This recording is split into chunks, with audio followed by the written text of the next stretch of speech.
যতদিনে জীবন বিনা বাজিবে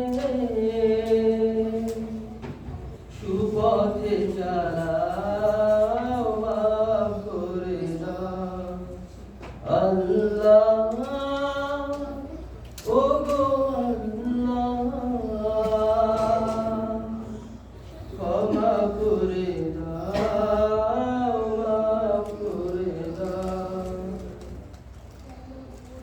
তোমাকে না দেখিয়া নবীকে না চিনিয়া ঈমান এনেছি তবুও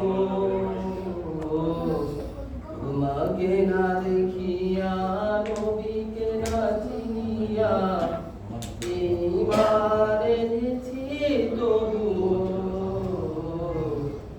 এ ওসিলা